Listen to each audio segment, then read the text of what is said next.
Few historical figures are as fascinating and enigmatic as Mata Hari. She was a glamorous dancer, a seductive courtesan, and ultimately a convicted spy. Her story is one of fame, deception, and tragedy, a tale that has inspired countless books, movies, and conspiracy theories. But who was Mata Hari, and was she truly guilty of espionage? In this video, we take a deep dive into the life of the woman who danced her way into the hearts of Europe's elite, only to face a tragic downfall. Mata Hari was born Margaretha Geertruida Zelle on August 7, 1876, in the Netherlands. She had a privileged upbringing until her father went bankrupt and her mother passed away when she was just a teenager. Seeking stability, she married a Dutch military officer, Rudolf MacLeod, at the age of 18. The couple moved to the Dutch East Indies, now Indonesia, where Margaretha was introduced to the region's rich culture, including its exotic dance traditions. However, her marriage was deeply troubled. Rudolf was abusive and unfaithful. After several years, they separated and Margaretha returned to Europe, struggling to support herself.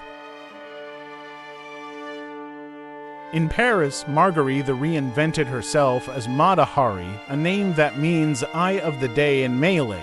She became a performer of exotic dances, claiming to be a Javanese princess trained in sacred temple rituals. In reality, she had no royal lineage. Her act was pure theatrics, but the European elite was captivated by her sensual performances. Mata Hari's fame skyrocketed in the early 1900s. She performed in the grand theaters of Paris, Vienna, and Berlin, often dancing nearly nude, with only intricate jewelry covering her body.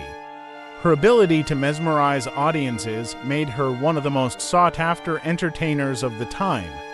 Beyond the stage, she became a high-profile courtesan, romantically linked to influential military officers, politicians, and aristocrats across Europe. This web of connections would later lead to her downfall. When World War I broke out in 1914, Mata Hari's lavish lifestyle became difficult to maintain. As a Dutch citizen, she was neutral in the war, allowing her to travel freely across borders. However, her relationships with military officers from both sides raised suspicion. In 1916, the French government approached Mata Hari with an offer she could spy for France in exchange for money. Facing financial struggles, she agreed. However, she was already under surveillance by French intelligence, who suspected she was a double agent working for Germany. The evidence against her was largely circumstantial. The most damning accusation came from a German message intercepted by British intelligence, which referred to a spy with the codename H21 believed to be Mata Hari. Some historians argue that this message was a deliberate German ruse to frame her. In February 1917, Mata Hari was arrested in Paris. Her trial was swift and highly sensationalized.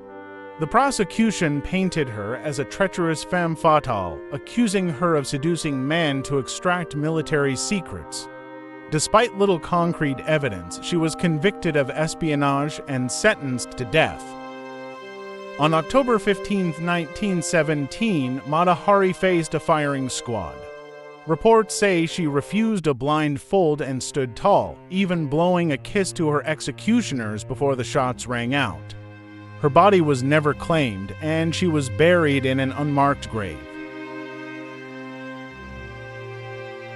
Even today, Mata Hari remains a symbol of mystery and intrigue. Was she truly a spy, or was she merely a scapegoat in a time of war paranoia? Some historians believe she was innocent. Her reputation as a seductress may have been used against her. Others argue that she may have played a minor role in espionage, but was not the master spy she was accused of being. Regardless of the truth, Mata Hari's story has become legendary. She represents the dangers of being a woman ahead of her time, challenging societal norms and paying the ultimate price. What do you think? Was Mata Hari a cunning spy or a victim of circumstance?